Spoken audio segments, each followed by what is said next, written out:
नमस्कार, मैं हूं आलोक जोशी और आप देख रहे हैं चुनाव अड्डा। चुनाव का बिगुल बज गया है और सभी पार्टियां इस कोशिश में हैं कि वो कोई ऐसा मुद्दा उछालें जिससे उन्हें फायदा और सामने वाले को नुकसान हो। पिछले साल हिंदी पट्टी के 3 राज्यों के विधानसभा चुनाव से ही कांग्रेस राफेल डील में भ्रष्टाचार, किसानों की बदहाली और बेरोजगारी को बड़ा मुद्दा बनाने की कोशिश कर रही है, जबकि बीजेपी मोदी सरकार के कामकाज और प्रधानमंत्री नरेंद्र मोदी की छवि पर दांव लगा रही है। बालाकोट एयर स्ट्राइक के बाद से देश में राष्ट्रवाद का मुद्दा भी गर्म है और लगता है कि मोदी सरकार को यानी बीजेपी को इसका फायदा भी मिलेगा। लेकिन सवाल यह है कि चुनाव में राष्ट्रवाद के आगे रोजगार और किसानों के मुद्दे पीछे छूट जाएंगे या जनता के मन में कुछ और ही है।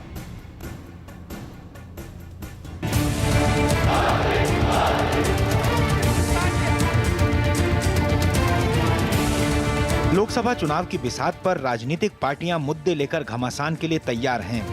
विपक्षी पार्टियों का गठबंधन मोदी हटाओ का एजेंडा लेकर आगे बढ़ रहा है। विपक्षी पार्टियां किसानों की बदहाली, राफेल डील में भ्रष्टाचार, नोटबंदी और जीएसटी से नुकसान जैसे मुद्दे उठा रही हैं। लेकिन बेरोजगारी के मुद्दे को सबसे ऊपर रखकर वो मोदी सरकार पर निशाना साध रही हैं। मोदी सरकार इस देश में बेरोजगारी का पर्यायवाची बन गई है, बेरोजगारी का सबब बन गई है। मोदी जी ने न केवल देश में रोजगार और रोटी खत्म की, परंतु देश के युवाओं की उम्मीद और भविष्य की अभिलाषा, उन दोनों का भी हनन किया है। बीजेपी का एजेंडा साफ है। बालाकोट में एयर स्ट्राइक के बाद राष्ट्रवाद के मुद्दे से बीजेपी को एडवांटेज मिल रहा है। वो सामान्य वर्ग को 10% आरक्षण और SC/ST एक्ट में संशोधन को भी भुना रही है। बीजेपी के पास मोदी सरकार के कामकाज गिनाने के लिए लंबी लिस्ट है। वो इसी पर दांव खेल रही है।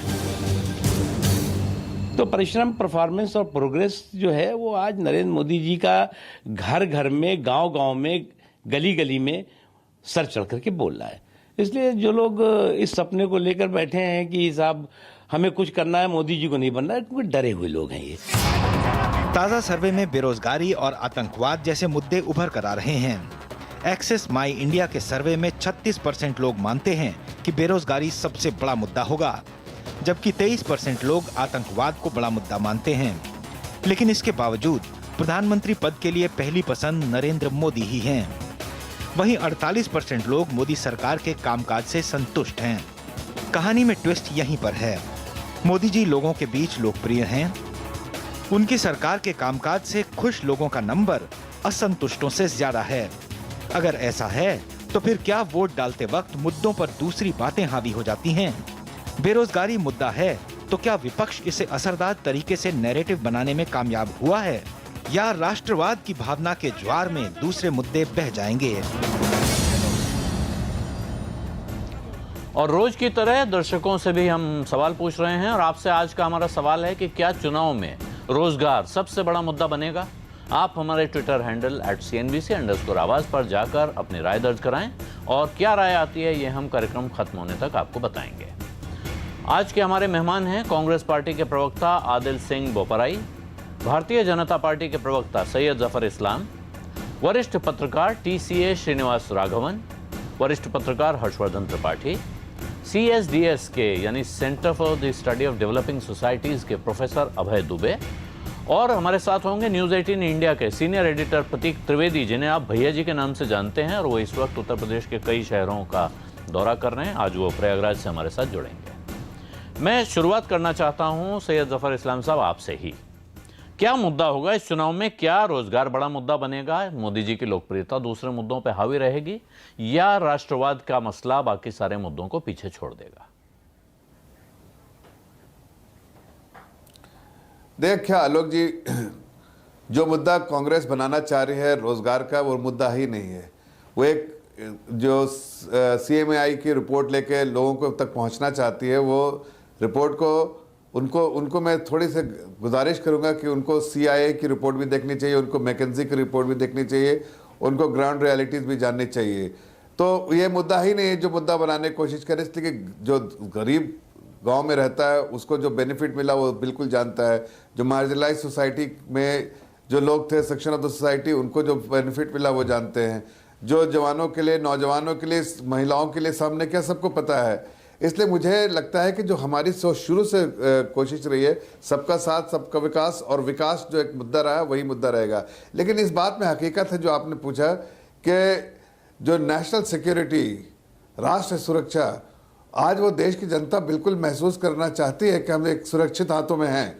अब ये क्या इस मुद्दे को डिबेट करना चाहते हैं कांग्रेस, करे, इसलिए कि उनको बिल्कुल आज़ादी इस करने की, लेकिन हम जानते हैं कि देश की जनता आज सुरक्षित हाथों में है और नेशनल सिक्योरिटी पर डिबेट होगा, हम उस पर हम बढ़ चढ़ के इस पर डिबेट करेंगे, इसलिए कि हमने इस चीज़ को प्रूव किया है कि देश की जनता की सुरक्षा के लिए हम अगर किसी पड़ोसी मुल्क में जो लोग हमारे फिदाइन बैठे हुए हैं, अगर उनकी नापाक निगाहें हमारे देशवासियों की तरफ हैं और कोई इस तरह का बम धमाका करना चाहते हैं, सुसाइड अटैक करना चाहते हैं, तो हम पाकिस्तानी आर्मी को नहीं, पाकिस्तानी जनता को नहीं, लेकिन उनको टेररिस्ट अटैक को करने से पहले टेररिस्ट को हम लिक्विडेट करेंगे। ऐसा हमने करके दिखाया। इसलिए अगर इस पर भी डिबेट करना चाहते हैं तो हम बिल्कुल तैयार हैं, इसको मुद्दा बनाना चाहते हैं बिल्कुल तैयार है, लेकिन हमारा मुद्दा जो शुरू से रहा है विकास, हम विकास की दौड़ में हैं। हमने दो लोगों की ज़िंदगी में खुशगवार माहौल बनाया, और जिस तरह से जीडीपी ग्रोथ हो रहा है, जिस तरह से पूरा अर्थव्यवस्था जिस तरह से इम्प्रूव हुई, दुनिया में की छठी लार्जेस्ट इकोनॉमी हुई है और तेज़ी से बढ़ती जा रही है, जिसके थर्ड नंबर आने में ज़्यादा समय लगेगा नहीं, और उसी तरह से उतना ही बेनिफिट जो देश की जनता को होगा। तो मुझे लगता है कि आज तो आपका कहना है कि विकास आपके समझ से जो आपने जहां से शुरू किया था, सबका साथ सबका विकास, आप उसी को अब भी अपना बड़ा मुद्दा मानते हैं। मैं अब आदिल सिंह बोपराय के पास जाने से पहले और विद्वानों के पास चलूं एक बार। टीसीएस श्रीनिवास राघवन, सबका साथ सबका विकास, आप अभी हमें जफर इस्लाम साहब ने कहा कि सीएमआई की रिपोर्ट जिसको कांग्रेस मुद्दा बनाना चाहती है उस पर ध्यान नहीं देना चाहिए, हमें सीआईआई और मैकिन्जी की रिपोर्ट देखनी चाहिए।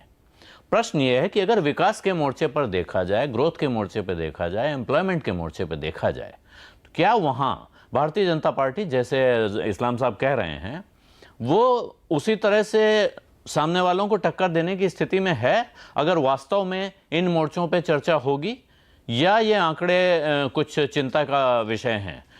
जो एनएसएसओ की रिपोर्ट थी वो अभी तक सामने नहीं आई है, क्यों नहीं आई है हमें पता नहीं है, लेकिन क्या वो एक चिंता का विषय है?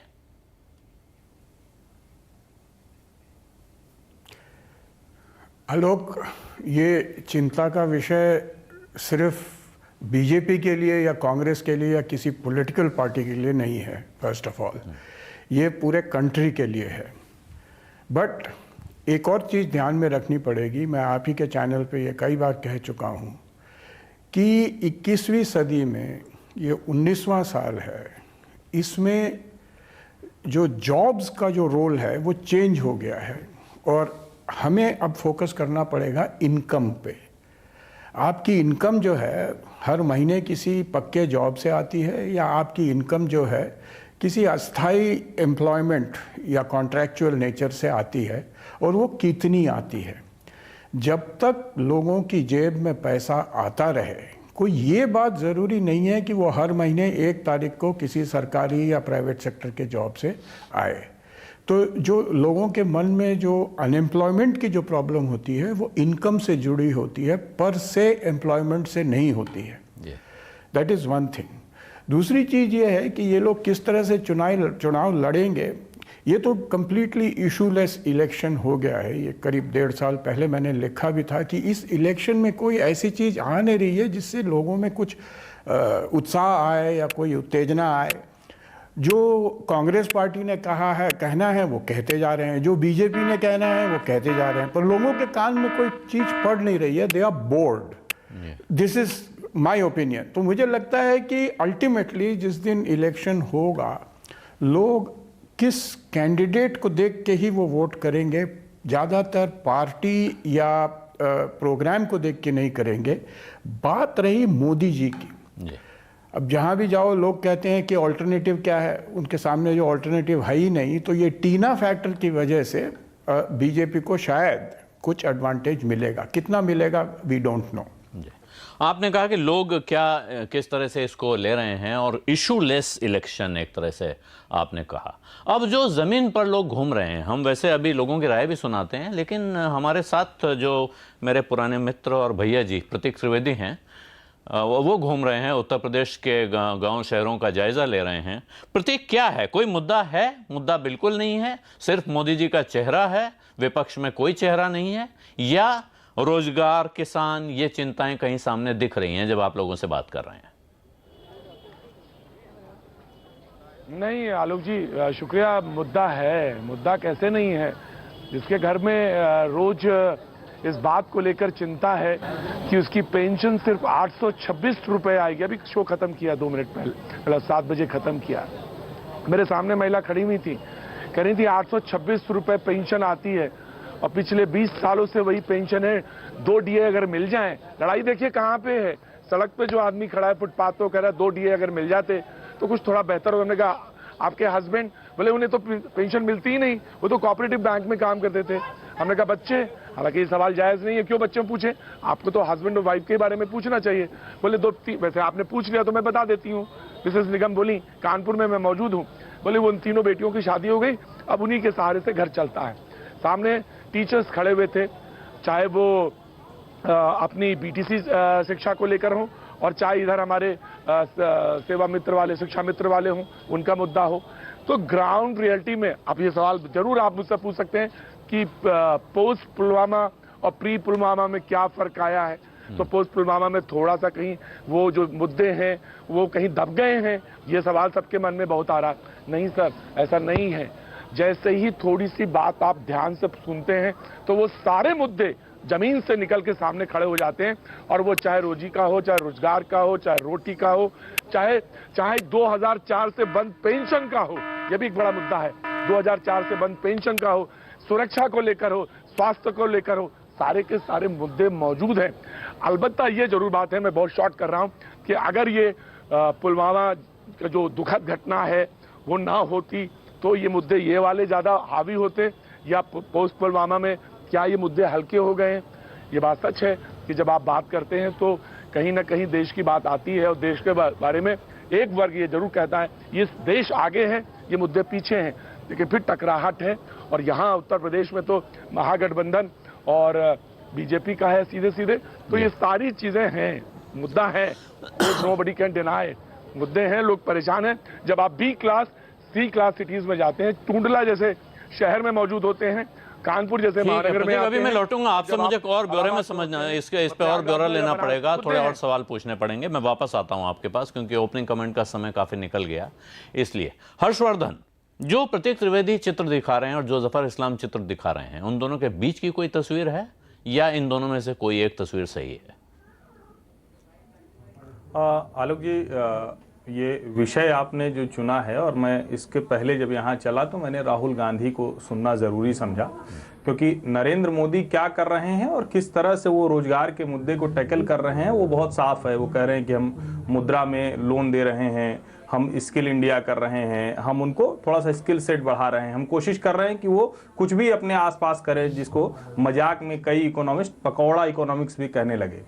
लेकिन मैंने राहुल गांधी को सुना जो स्टेला मॉरिस कॉलेज में चेन्नई में बोल रहे थे, और उन्होंने एक बात कही जिससे, चूंकि पहले का हिस्सा वो झूठ था, जैसे वो राजनीतिक भाषण था, तो इसलिए उस पर हम बात नहीं करेंगे कि मोदी जी ने डिमोनेटाइजेशन में सारा पैसा लिया और सब उद्योगपतियों को दे दिया, तो ये झूठ नैरेटिव, ये भाषण होता है, नेता करते हैं, उस पर हम बहस नहीं करेंगे। लेकिन उन्होंने जो चीज कही, उन्होंने कहा कि देखिए जिस तरह से रोजगार जा रहा है उसमें एक ही तरीका है। नीरव मोदी ने कितना रोजगार दिया आपको नहीं पता, लेकिन आप लोग सब रोजगार दे सकते हैं। आपको कर्ज मिलने लगे और आप वो कर्ज लेकर समय से अपना रोजगार शुरू करें और उस रोजगार से आप कुछ लोगों को रोजगार दें, तो ये अगर आप कर सकें तो निश्चित तौर पर हम देश को रोजगार दे सकते हैं, जो बहुत बड़ी क्राइसिस है उससे लड़ सकते हैं।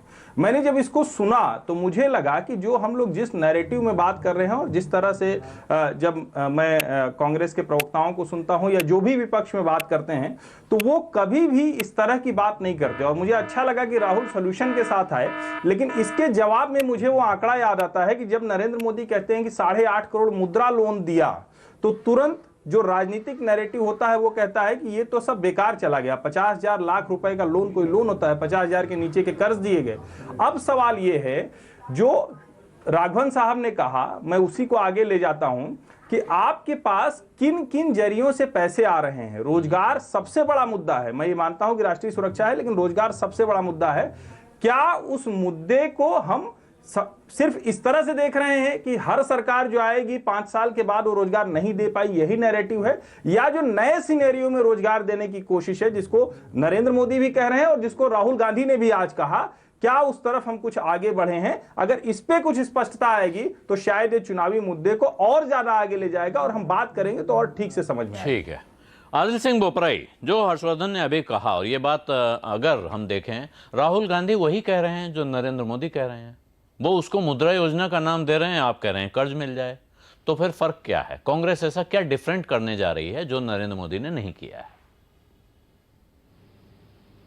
देखिए आलोक साहब, जब आज एक हाउस होल्ड को 1000 रुपये प्रति सिलेंडर गैस के लिए देना पड़ता है, या एक जो मिडिल क्लास के फैमिली मेंबर होता है उसे 80 रुपये प्रति लीटर पेट्रोल के लिए देना पड़ता है, या कोई किसान है उसे 70 रुपये प्रति लीटर डीजल के लिए देना पड़ता है अपना मोटर चलाने के लिए, ये देश के मुद्दे हैं। अर्थव्यवस्था की स्थिति का बेड़ा गर्क हुआ है। आप NSSO का डेटा की सर्वे लीजिए, आप CII छोड़िए, आप CIA छोड़िए, आप मैकिन्जी छोड़िए, NSSO का सर्वे कहता है कि आज अनएम्प्लॉयमेंट 45 ईयर हाई पे है। यही मोदी साहब थे जिन्होंने कहा था मैं 2 करोड़ रोजगार क्रिएट करूंगा। यही मोदी साहब थे जिन्होंने कहा था कि हम किसान की आमदनी दुगनी कर देंगे। इनका अपना हलफनामा है सुप्रीम कोर्ट में कि 15,000 किसान हर साल आत्महत्या कर रहा है, ये लगभग 10% ज्यादा है। जहां तक कांग्रेस पार्टी का सवाल है, हमने मिनिमम इन्वेस्टमेंट स्कीम की बात की है। हर व्यक्ति को जिसके पास रोजगार नहीं है, हम उन्हें मिनिमम इन्वेस्टमेंट उनके बैंक तक पैसा पहुंचाएंगे। जहां तक मुद्रा लोन की बात होती है, आलोक साहब आप जानते हैं 30,000 रुपए में क्या आदमी बिजनेस शुरू कर सकता है। और अभी जफर साहब नेशनल सिक्योरिटी की बात करते थे, मैं आपसे पूछना चाहता हूं, 96 के बाद ये पहली बारी है कि जम्मू एंड कश्मीर में स्टेट इलेक्शंस टाइम सर नहीं हो पा रही, तो क्या ये 56 इंच की छाती की बात करते हैं? आज हमारी सिक्योरिटी कैजुअलिटीज में 300% इंक्रीज आई है। आज हमारी सीज फायर वायलेशन में 500% इंक्रीज आई है। कभी हमारे लोग मीडिया के भाइयों ने पूछा है कि ये कैसे है कि एक दिवालिया अनिल अंबानी, उसको इंश्योरेंस का कंपनी के कॉन्ट्रैक्ट मिल जाते हैं, उसे जहाज बनाने का कॉन्ट्रैक्ट मिल जाता है, उसे एयरपोर्ट बनाने का कॉन्ट्रैक्ट मिल जाता है। यही मोदी साहब थे जो नारा लगाते थे ना खाऊंगा ना खाने दूंगा, और उनकी नाक के नीचे से पहले मेहुल भाई इनके भाग जाते हैं, फिर उसका भतीजा नीरव मोदी भाग जाता है। ये देश में चल क्या रहा है?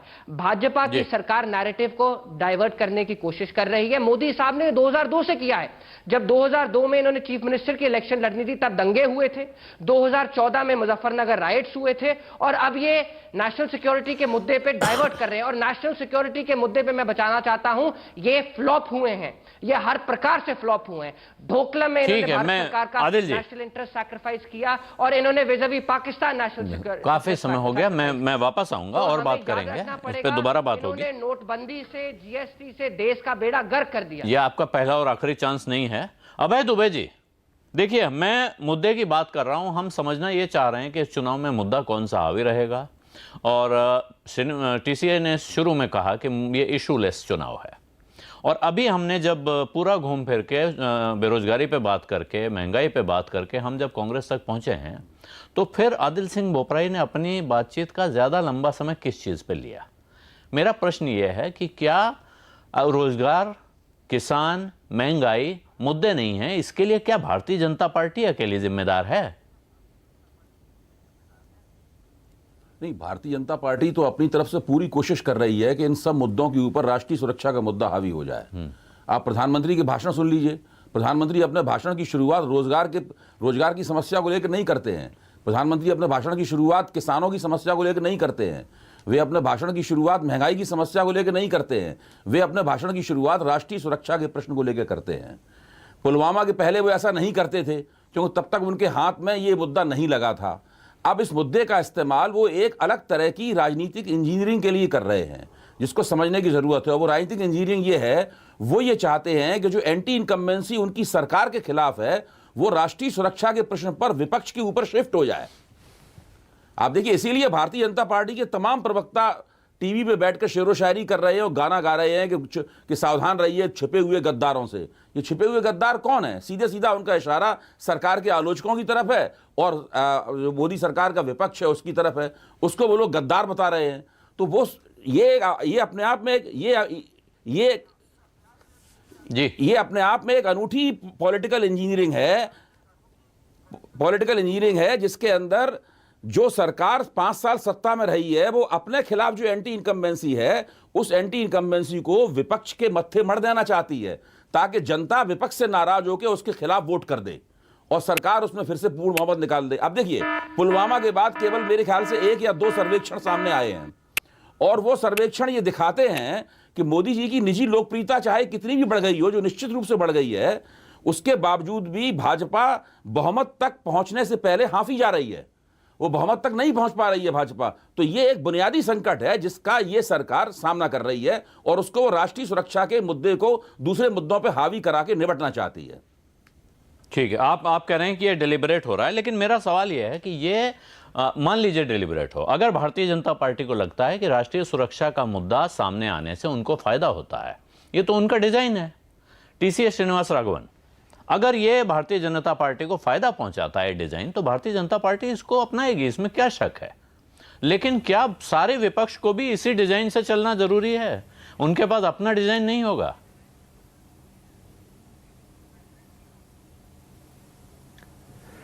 देखिए, पिछले हफ्ते बिजनेस स्टैंडर्ड के जो चेयरमैन हैं टी.एन. नायनन, उन्होंने एक लेख लिखा था जिसमें उन्होंने कहा था कि कांग्रेस ने एक बहुत बड़ी अपॉर्चुनिटी गंवा दी है क्योंकि उनका फोकस जो है वो बेरोज़गारी, फार्मर्स डिस्ट्रेस और इन्फ्लेशन वगैरह से हटके अब ये नेशनल सिक्योरिटी पे चला गया है। और किसी भी सरकार, जो इनकम्बेंट सरकार है, अगर वो अपनी स्ट्रैटेजी, पोल स्ट्रैटेजी नेशनल सिक्योरिटी पे उसको रखती है तो विपक्ष के लिए बहुत मुश्किल हो जाता है उसको काउंटर करना। क्योंकि आपने क्या किया है कि अब जो विपक्ष ने जो किया है, they have started playing to the government strength. इन्होंने ये बहुत बड़ी गलती की है। इनका जो फोकस है वो बेरोज़गारी और बाकी जो इकोनॉमिक थिंग्स हैं, इन्फ्लेशन वगैरह, उस पे रहना चाहिए था। सवाल आपका है कि क्या सरकार ऐसा नहीं करेगी? ऑब्वियसली उनको उनका स्ट्रेंथ जो है वो उसी पे अपनी बैटिंग करेगी, इसमें कोई ताजुब की बात नहीं है। But Alok, I want to say something else. अभी तो ये इलेक्शन तो हो जाएगा, लड़ लेंगे, और जैसे अभी अभय दुबे ने कहा कि बहुमत नहीं मिलेगा, सवाल अब वो तो 2014-26 मई से ही, 18 मई से ही मालूम था कि बहुमत अगले इलेक्शन में नहीं मिलेगा। सवाल इतना ही था कि 282 से सीटें कितनी घटेंगी। ये जो एयर स्ट्राइक वगैरह है, इसकी वजह से शायद थोड़ा इनको बेनिफिट मिलेगा कि जो पहले शायद 100 सीटें जाने वाली थी वो अब शायद 80-70 ही जाए, तो उसको छोड़ दीजिए। अभी हमें जो चीज़ सोचनी चाहिए वो ये है कि देखिए, आप किसी भी तरह से कर लें, अगली सरकार एनडीए की बनेगी, यूपीए की नहीं बनने वाली है। अगर एनडीए की अगली सरकार बनती है तो पीएम कौन बनेगा? आज की तारीख में तो ऐसे लगता है कि मोदी जी बनेंगे। तो सवाल ये उठता है कि अगली सरकार में, अगर एनडीए की सरकार में मोदी जी पीएम बनते हैं तो वो अपने काम करने का तरीका बदलेंगे कि नहीं। This is the most important thing, क्योंकि पिछले 5 साल में जिस तरह से काम हुआ है वो, मतलब ठीक है, हुआ है जो भी हुआ है, बट पूरी तरह से ठीक तरह से नहीं हुआ है। और इस पे गवर्नमेंट को ज़्यादा फोकस करना पड़ेगा, ना कि ये सब जो चीज़ें, अब 70 साल में बेरोज़गारी नहीं गई, इन्फ्लेशन नहीं गया, दीज आर स्ट्रक्चरल प्रॉब्लम्स। इसके बारे में ज़्यादा इस पे टाइम अभी अपने को नहीं ज़ाया करना चाहिए। Really we should be thinking कि how will the next government, किस तरह से मोदी जी अपना रवैया बदलेंगे इस कंट्री को चलाने का। तो इससे पहले कि बात को आगे बढ़ाऊं, मैं जरा एक बार लोगों का मूड देख लेते हैं। हमने बाहर निकल के लोगों से पूछा क्या इस चुनाव में रोजगार सबसे बड़ा मुद्दा होगा। आइए देखें क्या कह रहे हैं लोग। हर बार यही होता है कि रोज़गार के जो स्कीम्स वगैरह निकालते हैं, एम्प्लॉयमेंट देने की जो बात करते हैं, उस पर चुनाव पर जो वोटिंग होती है उस पर बहुत इफेक्ट पड़ता है। सो आई थिंक होना चाहिए। हाँ, मुद्दा तो रहना चाहिए, लेकिन गवर्नमेंट ने कुछ नहीं काम किया। अगर पिछले बार एनडीए की गवर्नमेंट देखे तो वो बोली थी कि हर साल 2 करोड़ रोज़गार क्रिएट करेगी, लेकिन ऐसा कुछ नहीं है। हाँ, डेफिनेटली बढ़ेगा, क्योंकि रोज़गार तो आज बेरोज़गारी बहुत हो गई है तो रोज़गार definitely we need more and more employment. हाँ बनेगा, क्योंकि जो हमारा मेजॉरिटी पॉपुलेशन है वो युवा है, जिनके पास अगर जॉब नहीं होंगे तो बहुत बड़ी समस्या खड़ी हो सकती है। शायद बन सकता है, बिकॉज बेरोजगारी काफी बढ़ चुकी है। लोगों ने क्वालिफिकेशन तो कर ली, लेकिन जॉब सबके हाथ में है नहीं अभी। नहीं, चुनाव में कुछ मुद्दा नहीं है बेरोजगार की। कौन बोलता है बेरोजगार है?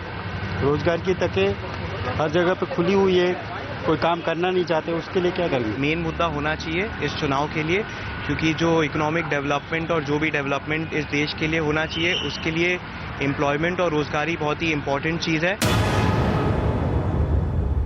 जी, पब्लिक के मूड से सीधे फिर पब्लिक के बीच प्रतीक त्रिवेदी, ये बताइए, लोग एक बहुत इंटरेस्टिंग ऑब्जर्वेशन था कि रोजगार की तो सब तरफ रास्ते खुले हुए हैं, लोग काम नहीं करना चाहते हैं, तो इसमें सरकार क्या करेगी?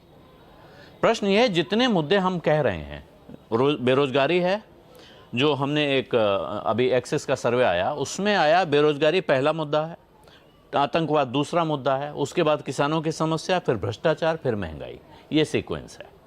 इनमें से आप राष्ट्रवाद या आतंकवाद वाले मुद्दे को छोड़ दें, बाकी मुद्दों पर जब पब्लिक बात करती है तो क्या वो उसका गुस्सा नरेंद्र मोदी सरकार की तरफ डायरेक्टेड है, या वो अब तक की पिछले 10-15 साल की सारी सरकारों के प्रति अपना गुस्सा दिखाती है? बहुत अच्छा सवाल है जो आपने पॉइंट गिनाया है, उसमें आखिरी वाला पॉइंट है आतंकवाद। इस आतंकवाद है, बिल्कुल सीधा सीधा जवाब है। आतंकवाद वाले मुद्दे पे वो कहती है कि कहीं कोई बड़ा ब्लास्ट नहीं हुआ, इसलिए मोदी जी को तो पूरे नंबर हैं। लेकिन ये जब आता है इस बात पे कि पुलवामा वाला, तो हाँ, ये नैरेटिव वो पकड़ती है कि देखिए ये तो पूछा नहीं किसी ने कि वो गाड़ी कहाँ से आई और कैसे आ गई, कैसे लड़ गई, तो इस पे कहीं ना कहीं राजनीति होती है। तो इस मुद्दे को तो हम थोड़ा किनारे रखें, तो उसके बाद आगे बात करें। रोजगार का मुद्दा, बेरोजगारी, महंगाई, ये मुद्दे जो हैं, इन पे आम आदमी जो बिल्कुल एकदम B class C class city का आदमी है, और ये अगर मैं गांव चला जाऊं, कस्बे चला जाऊं, तो बिल्कुल बात करता है और वो कहता है कि ये मुद्दे हैं, ये इंपॉर्टेंट पॉइंट है, हम इस पर बात करना चाहते हैं। और 2014 का बिल्कुल छोटा सा रेफरेंस दूं, जब सरकार चुनाव लड़ रही थी तो यही बीजेपी सरकार थी जो कहती थी देखिए सबसे बड़ा मुद्दा कौन सा है, वो ये कहती थी सबसे बड़ा मुद्दा भ्रष्टाचार का है। तो वो कहती थी कि जब मैं आऊंगा तो कहाँ पे हम खड़े होंगे, हम क्या कहेंगे, वो ये कहते थे कि हम रोजगार सृजन की तरफ चलेंगे।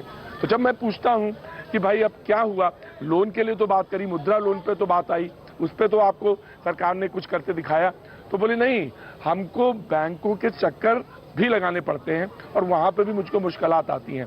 तो कहना चाहिए यहाँ पर जो कुल मिला के बात है वो ये रोजगार का मुद्दा जो है सबसे ऊपर है। बेरोजगारी को लेकर रोष है जवानों के बीच। नहीं, लेकिन प्रतीक ये बताइए कि इससे नाराजगी कहाँ डायरेक्टेड है? क्या उससे मौजूदा सरकार से नाराज हैं लोग, या वो टोटल पॉलिटिकल क्लास से नाराज हैं? देखिए, जब आपने सपने बहुत लंबे दिखाए, बड़े दिखाए और आपने कहा कि हम ऐसा करेंगे, तो नाराजगी सीधी बात है मौजूदा सरकार की तरफ ही होती है कि नहीं हम ठीक हैं, हमें इन्हीं सरकार से हमें सबसे ज्यादा आशा थी, हमने मोदी जी को वोट दिया था, हमने मोदी जी के लिए वोट दिया था। लेकिन जब वो व्यवस्था पे बात करती है कि भाई कोई आएगा तो कहेगा हमारे पास जो अस्पताल के साधन थे या जो पानी का साधन था, ये जो साधन थे, इस पे बात करता है तो कहता है हाँ ठीक है, ये तो व्यवस्था 60 साल बनाम 4.5 साल, इस पर बहस चली जाती है। तो वो कहते हैं कि हाँ ठीक है, वो तो पहले भी नहीं हुआ था, मोदी जी ने तो कम से कम स्टैंड लिया और उनमें एक लीडरशिप दिखी, तो वो बहस यहाँ मुड़ जाती है। लेकिन हाँ, वो ये कहते हैं कि सबसे ज्यादा बड़े जहां सपने दिखाए, जो बात कही, नाराजगी सरकार की तरफ वो जरूर दिखाता है। ठीक है, आप कह रहे हैं कि इसमें नाराजगी सरकार की तरफ दिखाते हैं। अभय दुबे कुछ कहना चाह रहे हैं, एक बार उनसे टिप्पणी ले लें, फिर हम जफर इस्लाम के पास। मैं कहना ये चाहता हूं कि सब नेताओं को पहले से पता था कि नौकरियां घट रही हैं और घटती ही चली जाएंगी, क्योंकि प्रौद्योगिकी की वजह से नौकरियां लगातार घटेंगी। ये जानते हुए भी इस सरकार ने जिस मुद्रा योजना का दावा किया जाता है, क्या हम सब लोगों को यकीन है, क्या हम सब लोग इस बात को लेकर गंभीर हैं कि इस सरकार ने मुद्रा योजना को इस सरकार में इस देश में बेरोजगारी के स्तर को देखते हुए गंभीरता से और योजनाबद्ध तरीके से लागू किया, या केवल उसको हम रोजगार की समस्या से निपट रहे हैं इसके एक हथकंडे के तौर पर लागू किया? जैसे ही हम मुद्रा योजना का विश्लेषण करते हैं, हम मान के चलें कि ये सरकार मान लीजिए चाहती है कि लोगों को कर्ज मिले और लोग सेल्फ एम्प्लॉयमेंट प्राप्त करें, तो क्या वास्तव में दिखाई पड़ता है हमें कि ये सेल्फ एम्प्लॉयमेंट इस मुद्रा योजना से प्राप्त हो रहा है? असली दिक्कत की बात यहीं पे है। मुद्रा योजना को अगर पहले दिन से गंभीरतापूर्वक, विस्तृत और योजनाबद्ध तरीके से लागू किया जाता, उसमें जितना पैसा बताया जा रहा है उसके मुकाबले कहीं ज्यादा रुपया पंप किया जाता, तो निश्चित रूप से इसका असर पड़ता और उस असर का फायदा मोदी सरकार को मिलता। लेकिन मोदी सरकार ने जैसे तमाम हल्के हल्के सब ऊपरी सतही तौर पे काम किए हैं, ये भी एक सतही तौर पे किया गया काम है और इसी का खामियाजा उन्हें आज भुगतना पड़ रहा है। देखिए, एक्सिस इंडिया का सर्वे क्या कहता है? 48% लोग कह रहे हैं कि मोदी सरकार के काम से संतुष्ट हैं, 30% लोग कह रहे हैं कि असंतुष्ट हैं। ये 30% का आंकड़ा बहुत बड़ा आंकड़ा है। इस 30% के साथ अगर आप राज्यों में विपक्ष के जो भाजपा विरोधी गठजोड़ हैं, इनको आप जोड़ लें तो मोदी सरकार के लिए ये प्रलय की सूचना है। जी, 48% मतलब 50% से कम लोग संतुष्ट हैं। जफर इस्लाम साहब, आप तो मुंबई में आपने बहुत समय निकाला है, मुंबई में रहते हैं आप और बैंकर रहे हैं।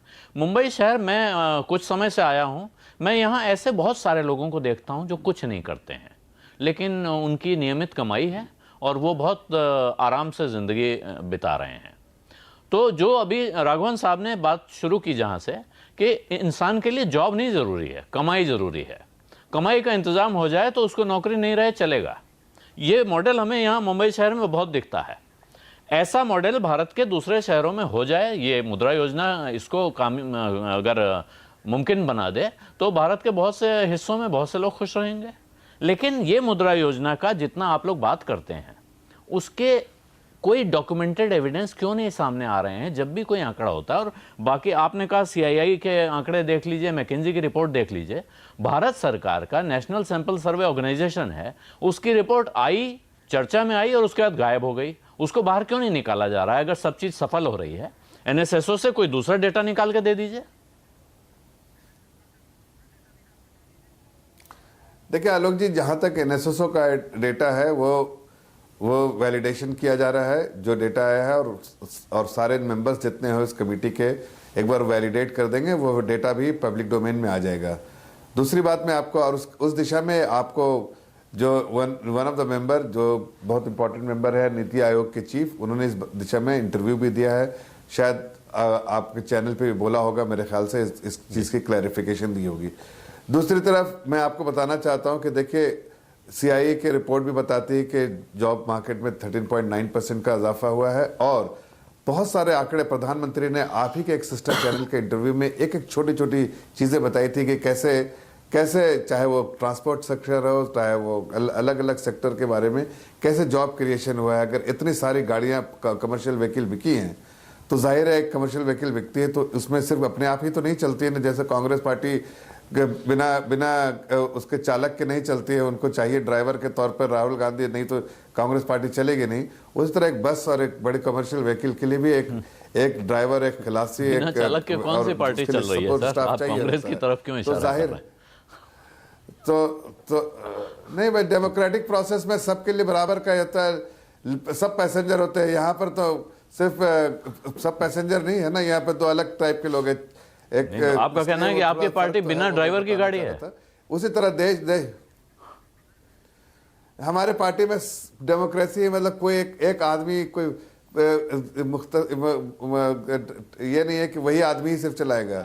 हमारे यहाँ जिसको अपॉर्चुनिटी मिली, जो कॉम्पिटेंट है उसको मौका मिलता है, जो कि यहाँ पर नहीं होता। बट अवे फ्रॉम दैट, तो प्रधानमंत्री ने आप ही के सिस्टर चैनल को स्पीच इंटरव्यू में सब कुछ बताया। लेकिन मैं फिर उससे हट के एक बार बताता हूँ कि देखिए, जिस तरह से ग्रोथ हो रहा है, जिस तरह से स्ट्रक्चरल रिफॉर्म्स के बाद जो ग्रोथ हो रहा है, और ग्रोथ किसी तरह से जॉबलेस ग्रोथ नहीं होता है। जॉब उसका इनपुट ही है, उसमें जो जॉब क्रिएशन इनपुट है, वन ऑफ द इनपुट है कैलकुलेशन में। पूरी दुनिया ने वैलिडेट किया डेटा, EPF नंबर सजेस्ट करते हैं बहुत सारे। तो हमें इस चीज़ का बिल्कुल ज़रा सा भी डर नहीं है। हम मैदान में उतरेंगे तो हमको आप जिस मुद्दे पे बात करना चाहिए उस मुद्दे पे बात करेंगे, लेकिन 3-4 मुद्दे तो उनको पकड़ेंगे ज़रूर।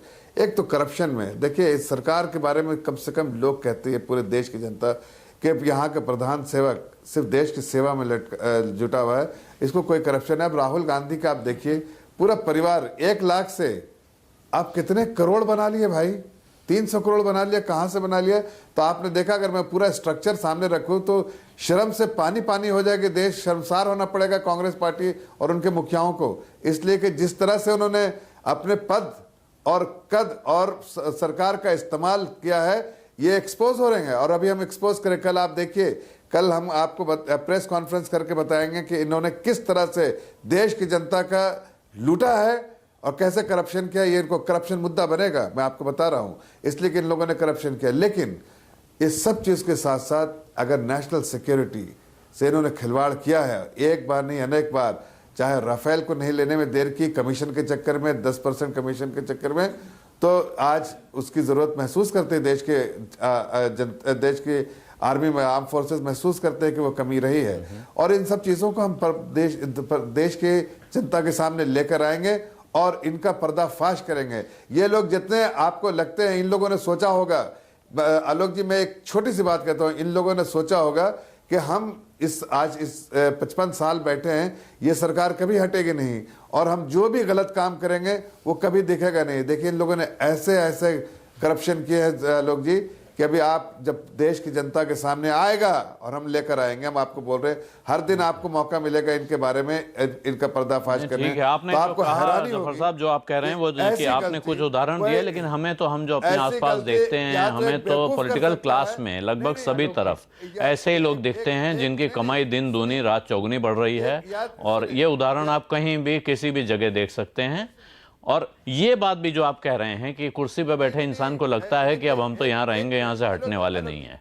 ये जी खत्म कर आलोक जी मैं दो चीज आपको सिर्फ देखिए, आप बिजनेस करके मेहनत करके आप 10,000 करोड़ बना दिए, कोई दिक्कत नहीं, लेकिन उसके लिए आपको अकाउंटिंग स्टैंडर्ड भी मेंटेन करना पड़ेगा। आपको सारी चीजें जो है आपने जो ये फिर हम लोग बारीकी में जा रहे हैं। देखिए बहुत हम किसी के किस्से के बारीकी में जा रहे हैं, वो आपने आरोप लगा दिए हैं और आप लोग उसके ब्यौरे दे रहे हैं। आज भी आपकी एक वरिष्ठ मंत्री ने प्रेस कॉन्फ्रेंस की है, आरोप लगाए हैं। तो मुझे लगता है उन आरोपों के ब्यौरे में आज हम न जाएं, चुनाव में मुद्दा क्या रहेगा इस पे रहें। पैसे बनाए देश के, इन्होंने सोचा नहीं, ठीक है, ये सारा नैरेटिव तो आप ला रहे हैं। आप भी भ्रष्टाचार को मुद्दा बनाना चाहते हैं, वो भी भ्रष्टाचार को मुद्दा बनाना चाहते हैं। ठीक है सर, अब थोड़ा मौका दीजिए ना दूसरों को भी। मैंने आप देखिए इतनी देर आपको अनइंटरप्टेड जाने दिया, सुना, बिल्कुल ध्यान से सुना जब आप बोल रहे थे। आदिल सिंह बोपराई, इतनी बात जफर इस्लाम ने कही, लेकिन इससे ज्यादा चिंताजनक बात आपके लिए जो होनी चाहिए वो जो टीसीएस श्रीनिवास राघवन ने कही इससे पहले। उन्होंने कहा कि यह तो तय था कि एनडीए की सरकार बनेगी, आज भी तय है, लेकिन तय ये नहीं है कि क्या मोदी जी प्रधानमंत्री बनेंगे, और वो अभी तक लग रहा है कि वही बनेंगे। अगर इतना सब तय है तो फिर आप लोग क्या कर रहे हैं? आलोक जी, काफ़ी हमारे पत्रकार भाई थे जो 2004 से पहले भी कहते थे, इंडिया शाइनिंग जब कैंपेन चल रही थी, कि वाजपेयी साहब 350 सीटें लेके सरकार बनाएंगे। हमें पता है, इतिहास गवाह है कि क्या रिजल्ट था। पर मैं मुद्दे पे आता हूं। भाजपा भूल जाती है कि जय शाह का विकास देश का विकास नहीं होता। अगर जय शाह के 50,000 80 करोड़ रुपए बन जाते हैं, इसका यह मतलब नहीं कि देश के आम नागरिक या युवा के। माफ कीजिएगा, आपने नाम ले दिया, लेकिन मैं देखिए अभी पहले मैंने अभी उनको भी इसी पे रोका। हम लोग इस तरह मुद्दों पे बात करेंगे तो एक केस पे बात होती रहेगी। आप सीख के आइए बिना अकाउंटिंग स्टैंडर्ड को। देखिए, अगर जफर साहब प्लीज अब उन्हें बोलने दीजिए, इतनी देर आप बोलते रहे, वो चुप थे, अब उन्हें बोलने दीजिए। मैं जो कोई बात ऐसी होगी तो मैं खुद ही रोकूंगा। जी आदिल जी। आलोक साहब ये विकास की बात करते हैं। आज इंडस्ट्रियल प्रोडक्शन 8% से 1% पे है। ये पिछले क्वार्टर का जीडीपी ग्रोथ 8.3% से 6.6% पे है। एग्रीकल्चरल जीडीपी ग्रोथ 5.5 से 2.8% पे है। ये कौन से विकास की बात कर रहे हैं? आज देश में इन्वेस्टमेंट रेट 14 ईयर लो पे है। आरबीआई के मिनट्स आए थे, उन्होंने डीमोनेटाइजेशन के पहले बड़े स्पेसिफिकली कहा था कि डीमोनेटाइजेशन से काले धन को कोई फायदा नहीं होगा। यह थी आरबीआई की रिकमेंडेशन। उसके बावजूद मोदी जी ने डीमोनेटाइजेशन की और 3 लाख करोड़ रुपए का हमारी अर्थव्यवस्था को नुकसान पहुंचाया। क्या इसकी कोई जवाबदेही होगी या नहीं होगी इस देश में? यही मोदी साहब थे जो कहते थे 100 स्मार्ट सिटीज लेके आएंगे। कहां हैं ये 100 स्मार्ट सिटीज? राघवन साहब से पूछना चाहता हूं मैं। यही मोदी जी थे जो कहते थे मैं काला धन विदेशों से लेके आऊंगा। कहां है वो काला धन? यही मोदी साहब थे जो कहते थे कि मैं हर बैंक अकाउंट में 15 लाख जमा करूंगा। कहां है वो 15 लाख? यही मोदी जी से कहते थे कि हम अच्छे दिन इस देश में लाएंगे। कहां हैं ये अच्छे दिन? इन्होंने देखिए 6 महीने पहले हम चर्चा करते थे आलोक साहब, देश में इन्होंने संस्थाएं तक खत्म कर ही दी हैं, उसमें तो कोई दो राय है नहीं। अब इनका अगला आक्रमण है देश की जनता की सोचने की शक्ति को खत्म करना। और मैं बड़े दुख से कह रहा हूं, कई हमारे मीडिया के भाई हैं जो इनका समर्थन देख रहे हैं। भारतीय जनता पार्टी असली मुद्दों से देश को भटकाना चाहती है। आज युवा के पास रोजगार नहीं है, किसान के पास आमदनी नहीं है, और देखिए नौजवानों को देखिए जो जिन्होंने पीएचडी की हुई है, जिन्होंने बीबीए किया हुआ है, वो पीएन की जॉब के लिए अप्लाई कर रहे हैं, पीएन की जॉब के लिए अर्जी दे रहे हैं। और भ्रष्टाचार की बात करते हैं, इनको शर्म आनी चाहिए। एक दिवालिये को इन्होंने 30,000 करोड़ रुपए का कॉन्ट्रैक्ट दिया है, एक दिवालिये को इन्होंने गुजरात में एयरपोर्ट बनाने का कॉन्ट्रैक्ट दिया है, एक दिवालिये को इन्होंने जम्मू एंड कश्मीर में इंश्योरेंस बेचने का कॉन्ट्रैक्ट दिया है, और ये भ्रष्टाचार की बात करते हैं। और नेशनल सिक्योरिटी की बात करते हैं, कभी इन्होंने आज तक जवाब दिया है कि मसूद अजहर को किसने छुड़वाया था? मसूद अजहर को अजीत डोवल ने छुड़वाया था। क्या ये बता सकते हैं कि 100 किलो आरडीएक्स कैसे हाईवे पे पहुंचा? इनके पास कोई जवाब नहीं है। इनके पास जवाब है कि जम्मू एंड कश्मीर में स्थिति इतनी बदतर है, आज state elections Jammu and Kashmir में नहीं हो सकते, और मोदी जी 56 इंच की छाती की बात करते हैं। इनका केवल जोर प्रचार पे है, झूठ पे है, फरेब पे है, पर इनको करारा जवाब मिलेगा। और जो हमारे कई मीडिया के भाई हैं, आलोक जी आप साहस दिखाते हैं, प्रतीक भाई साहस दिखाते हैं, पर कई हमारे मीडिया के भाई जो इनके चीयर लीडर बने हैं, उनको भी सोचना पड़ेगा, ये देश को नष्ट कर देंगे। आपको लगता है मैं कांग्रेस पार्टी के प्रवक्ता के तौर पे नहीं बोल रहा। अभी कल आपकी सरकार होगी तो हम इनको लगेगा कि हम साहस दिखा रहे हैं, हम अपना काम कर रहे हैं, खत्म कर देगी। और इन्होंने कोई संस्था तो छोड़ी नहीं है, हमें भीड़ तंत्र की ओर झोंक रहे हैं। ये इन्होंने हिंसा बढ़ा दी है देश में। इनके संघ परिवार के गुंडे आज जाति के नाम पे, मजहब के नाम पे लोगों को पीट रहे हैं। मोदी जी सबका साथ सबका विकास की बात करते हैं। लखनऊ में क्या हुआ, सहारनपुर में क्या हुआ, राजस्थान में जब इनकी सरकार थी क्या हुआ? नहीं, मैं देखिए फिर वही बात, देखिए आदिल सिंह, अच्छा आप बताइए, मैं आपसे मेरे एक सवाल का जवाब दीजिए। आप बताइए आपके हिसाब से बड़ा मुद्दा क्या है? अगर ये मुद्दे जो अब आप फिर दोबारा से गिना रहे हैं, अगर ये मुद्दे हैं तो फिर इन मुद्दों को लेकर आप मैदान में जाने वाले हैं, तो ये तो आप दूसरे की टर्फ पे खेल रहे हैं। देखिए आलोक जी, मुद्दा है अर्थव्यवस्था, मुद्दा है डीमोनेटाइजेशन, मुद्दा है किसानी, मुद्दा है भ्रष्टाचार, मुद्दा है मोदी जी के जो झूठे वादे हैं, पर साथ ही साथ जो हमारी इंस्टीट्यूशंस पे आक्रमण हुआ है, सारी इंस्टीट्यूशंस खत्म कर दी हैं। आलोक जी आप तो मेरे से बेहतर जानते हैं, आरबीआई खत्म कर दिया है, सीबीआई रेड सीबीआई हो रहा है, ईडी का अफसर कह रहा है कि हसमुख आदिया ने नीरव मोदी से पैसे लिए हैं, पीएमओ के अफसर एक दूसरे पर आरोप लगा रहे हैं। ये देश में चल क्या रहा है? मोदी जी ये हमारे देश में पहले प्रधानमंत्री हैं जिन्होंने आज तक एक प्रेस कॉन्फ्रेंस नहीं की। मोदी है तो मुमकिन है, मोदी है तो मुमकिन है कि हिंदुस्तान के इतिहास का पहला प्रधानमंत्री है जिसके डिग्री के बारे हमें नहीं पता, जिसने आज तक एक प्रेस कॉन्फ्रेंस नहीं पे जा रहे हैं। देखिए फिर मैं आपको अब आप पूरा चुनाव प्रचार कर रहे हैं। हकीकत है, नहीं ठीक हो गया हकीकत आपकी नजर से, लेकिन मैं इतना लंबा चुनाव प्रचार नहीं करने दे सकता हूँ ना, मजबूरी है मेरी। कैसे भाग सकते हैं? जफर इस्लाम साहब सिर्फ 10 सेकंड एक सीधा पॉइंटेड जवाब अगर आप किसी चीज का देना चाहते हैं तो वो दें, उसके बाद मैं आगे बढ़ूंगा। नहीं आलोक जी इन्होंने 5 मिनट बोला है तो मुझे 10 सेकंड नहीं 50 सेकंड कम से नहीं, आपने भी काफी लंबा बोला था सर इससे पहले, माफ कीजिएगा, मैं ऐसा नहीं कि इन्होंने पहले बोला है, आपने एक लंबा भाषण दिया था, उसके बाद इनके पास गया हूं। भाई को कैसे भगाया? देखिए हमारे दिवालिये को आप हजारों करोड़ का कॉन्ट्रैक्ट कैसे दे रहे हैं? सर प्लीज आदिल जी, अरे आप देखिए आदिल जी उनको बोलने दीजिए, चलिए 20-30 सेकंड ले लीजिए आप। नहीं, आप जय शाह के बारे में बार बार कह रहे हैं। देखिए आप अब मामला ये दो अच्छा देखिए, बात शुरू होते ही जिस बात को मैंने रोक दिया, आप बात को फिर वहीं ले जा रहे हैं। नहीं, आप लोगों को दरअसल मजा आता है इस तरह की बात करने में, मुझे ऐसा लगता है। 2 कोर्ट में हार चुके हैं, अब सुप्रीम कोर्ट में मामला है मानहानि का। इनको अगर है तो मानहानि करे ना, मानहानि का केस करे उनको, लेकिन नहीं, इसलिए कि झूठ फैला रहे। चौकीदार ने दिवालिये की मदद की है, मैं कह रहा हूं, मामला है, फाइल करिए, तुम जेल में जाकर तुम्हारे मुखिया जेल में जाकर नहीं फिर मैं ये नहीं चल पाएगा सर, माफ कीजिए, आप लोग जिस अंदाज में बात कर रहे हैं ये नहीं चल पाएगी, मुझे आप दोनों का ऑडियो डाउन करना पड़ेगा अगर इस तरह चलेगा। आप जफर साहब आप इस तरह की बात ना करें, सीधा जवाब, अगर पॉइंटेड जवाब दे रहे हैं तो दीजिए। देश की जनता इनको नाकार चुकी है, देश की जनता इनको नाकार चुकी है। ये चाहे अर्थव्यवस्था के बारे में बात करते हैं, किस तरह की अर्थव्यवस्था के बारे में बात करते हैं, चरमराती इकोनॉमी छोड़ा था 2013 में, आज यह 11वें नंबर पे इकोनॉमी थी, आज यहाँ 6 नंबर पे दुनिया की पूरी हर एजेंसीज बोलती है कि इंडिया में फास्टेस्ट ग्रोइंग इकोनॉमी और 3rd पोजीशन में आने के लिए ज्यादा समय नहीं लगेगा। तो ये इकोनॉमी जिसके हर मैक्रो इकोनॉमिक पैरामीटर, ठीक है, मैं अब मुझे थोड़ा सा आगे जाने दीजिए। आपने जवाब दिया मेरे, और ये आपके पास बहुत सारी लिस्ट है, आप हर बार बताते हैं, माफ़ करिएगा, मुझे यहाँ पे आपको रोकना पड़ रहा है। मुझे ज़रा हर्षवर्धन के पास एक बार जाना हो, काफ़ी देर से हाथ उठा रहे हैं। हर्ष, आप कोई नया बिंदु जोड़ना चाहते हैं? आलोक जी, मैं दरअसल हालांकि वो पॉइंट आपने जोड़ दिया था जब आदिल से आप बात कर रहे थे, लेकिन मैं आपको 2-3 दृश्य दिखाता हूं और उसके बाद दर्शकों को भी समझ में आएगा कि ये मुद्दा रोजगार, भ्रष्टाचार, महंगाई क्यों नहीं बन पाता है। ये भाषणों में तो खूब मुद्दा है, लेकिन आप सोचिए कि इस देश की सबसे बड़ी तस्वीर थी आंदोलन की, जब ढेर सारे किसान, ढेर सारे मैं कह रहा हूं तो हजारों की संख्या में किसान मुंबई की सड़कों पर, और वो फ्लाईओवर वाली तस्वीर बहुत दिनों तक चली थी, वो पहुंचते हैं और महाराष्ट्र के मुख्यमंत्री देवेंद्र फडणवीस उनको मनाकर, उनकी मांगे मानकर, या कहें कि उनको समझाकर वापस भेजने में कामयाब होते हैं। दूसरी एक और तस्वीर थी जब तमिलनाडु से आए हुए किसान जंतर मंतर पर ढेर सारा प्रदर्शन कर रहे थे, और उन प्रदर्शनों के बीच में से तस्वीर आती है कि किसानों की इस तरह के हालात हो गए हैं। अब सवाल 2 तरह के उठते हैं।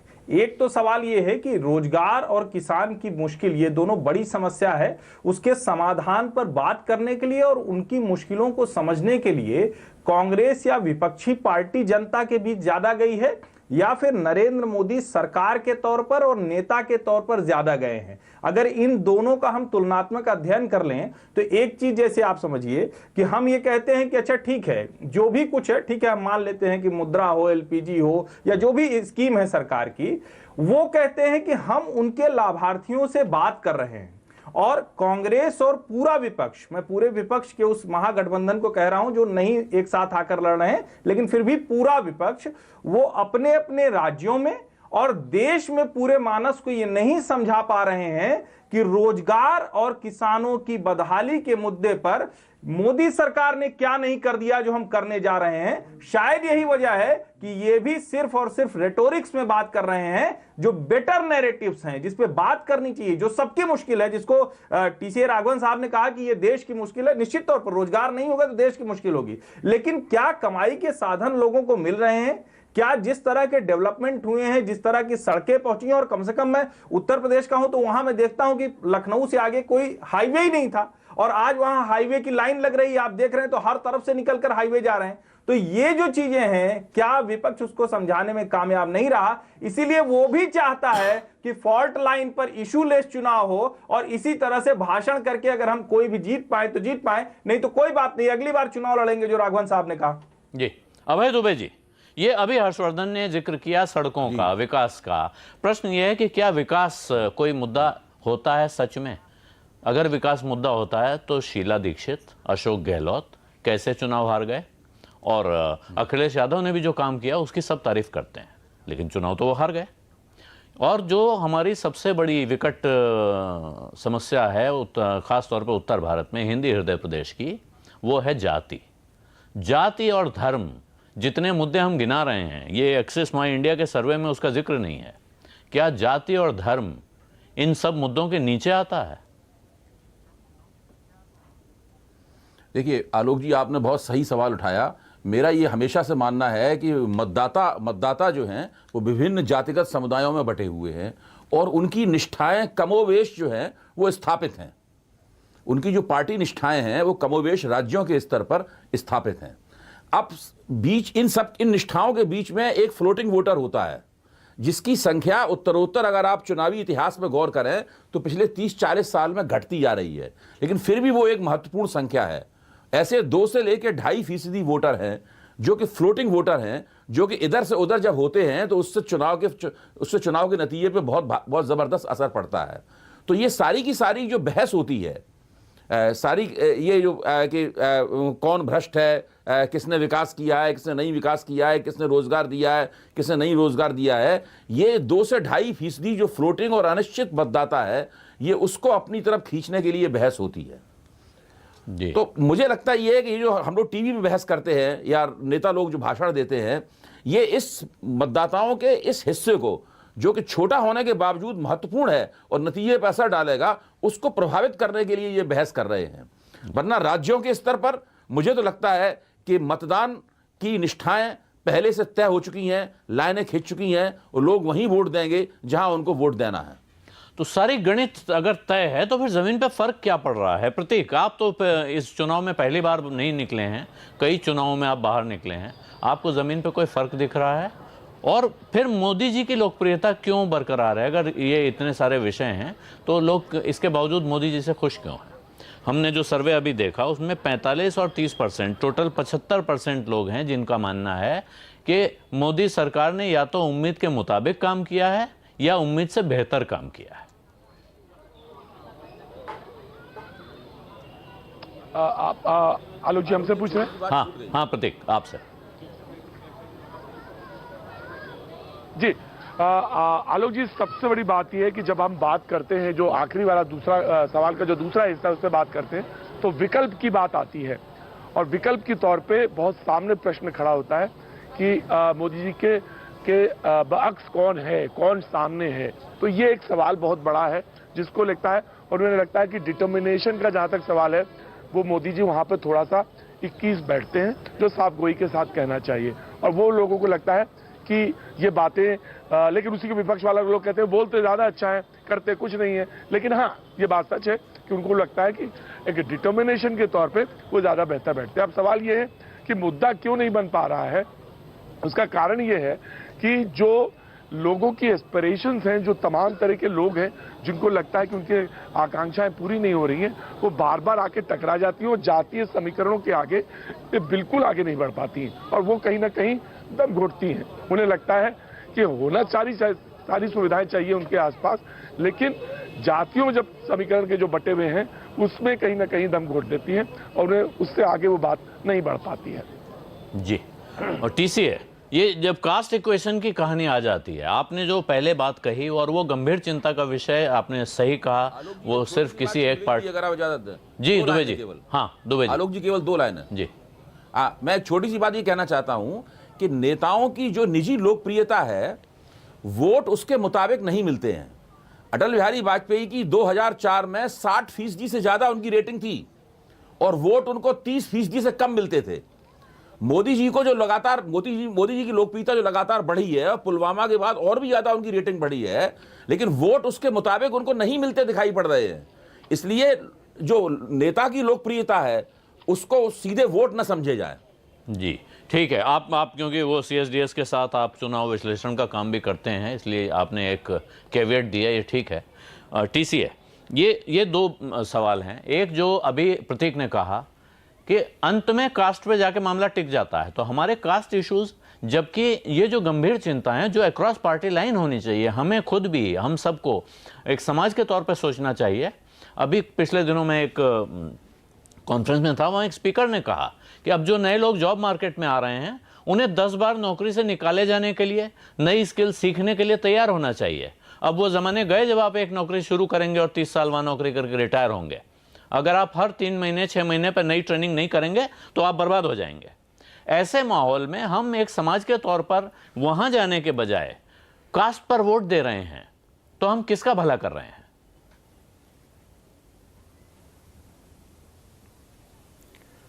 कास्ट पॉलिटिक्स तो वो आइडेंटिटी की बात आ जाती है, ये हमारा आदमी है, ये उनका आदमी है। सारी जो ट्राइबल इंस्टिंक्ट्स होती हैं ह्यूमन बीइंग्स में, वो सारी की सारी सामने आ जाती हैं और एक मौका मिलता है वोट करने के टाइम पे कि उसको एक्सप्रेस किया जाए।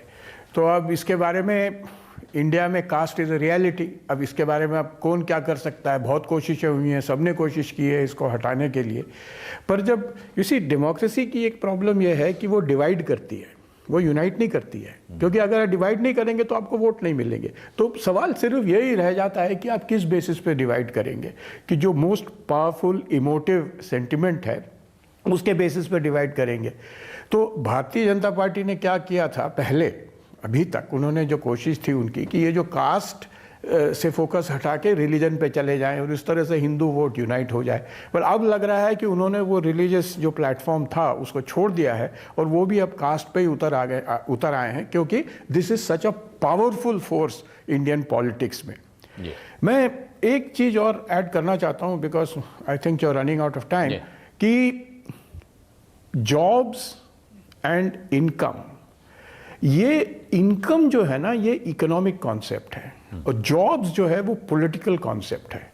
तो पॉलिटिशियंस जॉब्स के बारे में बात करेंगे, वो अगर इनकम के बारे में बात करना शुरू करें तो जो डिस्कोर्स का जो लेवल है, जो डिबेट का लेवल है और जो उसका जो टोटल हुलिया है वो बदल जाएगा। NSSO की बार बार बात होती है। NSSO में सवाल जो वो पूछते हैं कि do you have a job, तो अब अगर उस दिन कुछ 3 हफ्ते पहले चिदम्बरम साहब की बुक रिलीज हुई थी तो मैंने उनसे यही पूछा कि do you have a job mister Chidambaram, तो वो कुछ कह नहीं सके। प्रॉब्लम यह है कि अगर आप सही सवाल पूछेंगे तो आपको सही जवाब मिलेगा, आप गलत सवाल पूछेंगे तो आपको गलत जवाब मिलेगा। NSSO को पूछना चाहिए आपकी इनकम कितनी है, ये नहीं है कि आपकी जॉब क्या है। जी, ये आपने बहुत इंटरेस्टिंग बात की। जो मैंने पहले बात पूछी थी उसी का जवाब है कि बिना जॉब के भी इनकम होती है। जफर इस्लाम साहब, ये रोजगार या कमाई ये केंद्रीय मुद्दा बनेगा, इसका कोई फॉर्मूला आपके पास है? एक क्विक जवाब, और उसके बाद मैं आदिल सिंह से भी यही सवाल पूछूंगा। देखिए आलोक जी, फिर से मैं दोहरा रहा हूं उस बात को कि भारतीय जनता पार्टी ने पिछले 5 सालों में जो सरकार और जो गवर्नेंस मॉडल फॉलो किया है, जो विकास की यात्रा हमने शुरू की, उसमें लोगों का फायदा हुआ, लोगों की इनकम बढ़ी है, लोगों के जिंदगी में खुशगवार माहौल बनाया और हमें इसलिए लोगों का विश्वास प्राप्त है। अब इस जिन मुद्दों को भी मुद्दा बनाना चाहे हमें कोई दिक्कत नहीं, हम हर मुद्दे के लिए हम तैयार हैं, बल्कि हम एग्रेसिवली इसको लोगों तक लेकर जाएंगे। लेकिन कितना भी कटे राष्ट्रवाद के मुद्दे से, नेशनल सिक्योरिटी से, ये मुद्दा देश की जनता उठाएगी और देश की जनता ही सुरक्षित रहना चाहती है, तो इनसे सवाल करेगी उन सब चीजों के लिए। ठीक है सर, समय कम है थोड़ा सा, मुझे आदिल सिंह बोपराई से भी इसी का जवाब लेना है। आदिल सिंह बोपराई, केंद्रीय मुद्दा वो रहे जो बहुत जरूरी है, रोजगार का मुद्दा या कमाई का मुद्दा, इसके लिए आप क्या करेंगे? देखिए आलोक जी, भाषण लोगों के पेट नहीं भर सकते। कांग्रेस पार्टी यही मुद्दों पे आगे जा रही है, देश की जनता के बीच में जा रही है कि रोजगार के लिए भाजपा ने क्या किया है, किसान के लिए भाजपा ने क्या किया है, शिक्षा के लिए भाजपा ने क्या किया है। हमारा ऑल्टरनेटिव है मिनिमम इन्वेस्टमेंट। हम हर खाते में पैसा डालेंगे, हम लोगों को एम्पावर करेंगे। भारतीय जनता पार्टी का तो हमें पता है, ये दावे ज्यादा करते हैं, काम इनका कुछ होता नहीं है। मोदी साहब का सारा डिटर्मिनेशन हेडलाइन मैनेजमेंट और प्रोपेगेंडा पे रही है और ये पिछले 5 साल का कार्यकाल ये बताता है। 6000 करोड़ से ज्यादा इन्होंने अपने प्रोपेगेंडा पे खर्चा है। यही पैसा देश की जनता पे खर्चते तो कोई भला हो जाता। जी, अब मेरे पास समय खत्म हो गया है, इसलिए ये विचारधारा की लड़ाई है, ये गांधी जी की विचारधारा की लड़ाई है। जी, अब मेरे पास समय बिल्कुल खत्म हो गया। आदिल सिंह बोपराई जी, विचारधारा की लड़ाई है आपका कहना है। हमने पूछा क्या चुनाव में रोजगार सबसे बड़ा मुद्दा बनेगा। जो हमारे जवाब देने वाले लोग हैं उनमें से 60% का कहना है कि नहीं बनेगा, सिर्फ 40% को लगता है कि यह सबसे बड़ा मुद्दा बनेगा। अकबर इलाहाबादी की 2 लाइनें हैं, प्रतीक त्रिवेदी ने घूम घूम के जो बातें हमें सुनाई उन पर उनके बाद ये लाइनें सुनिए। आह जो दिल से निकाली जाएगी, क्या समझते हो कि खाली जाएगी? और ये सभी राजनीतिक दलों के लिए, पूरे समाज के लिए सवाल है। आवाज़ अड्डा में आज इतना ही। आप सभी मेहमानों का बहुत बहुत धन्यवाद, नमस्कार। लेकिन कहीं जाइएगा नहीं, एक छोटे से ब्रेक के बाद वोटरों के नाम मोदी का पैगाम, अमीश देवगन के साथ देखिए टक्कर।